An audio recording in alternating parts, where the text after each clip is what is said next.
নাহলে ওদিকে ঘুরে যেতে হলে অনেক ঘুরতে হবে। হ্যাঁ অনেক ঘুরতে হবে। কত দেখাচ্ছে ম্যাডাম? কাস্টমারকে নিয়ে রাজারহাটে ছেড়ে দেওয়ার পর ড্রপ করলাম, ম্যাডাম একটু বাড়িয়ে দিল টাকাটা। তারপর পরই নেক্সট যাচ্ছিলাম নেক্সট রোডের কাছে। ওটিপি বলিয়ে পাইলে ওয়েদারটা আজকে বৃষ্টি নামবে করছে, খুব তাড়াতাড়ি চলে এলাম, জলদি চলে যায়। তারপরে একটা উবেরে বুকিং পেয়ে গেলাম, কলকাতা স্টেশনে যাব।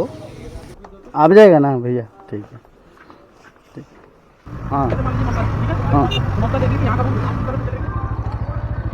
তো বৃষ্টি ঝিরিঝিরি বৃষ্টি পড়ছিল, তার মধ্যে নামবে করছিল। তার মধ্যে দাদাটা খুব ভালো ছিল, আজকে বলছিল আরেকবার যেতে রিটার্ন কি এটা ভুলে গেছি। আমি ঠিক আছে দাদা যাবো। তারপর যেতে আমার তাকে নেক্সট টাইম নিয়ে নেবো। भैया ऑनलाइन होगा तो कर दीजिए ना।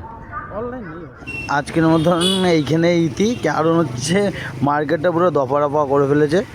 এত বৃষ্টি হচ্ছে আর কেউ বুকিং করছিল না, তার জন্য বাড়ি চলে এসেছিলাম। আর ভালো লাগছিল না। টাটা।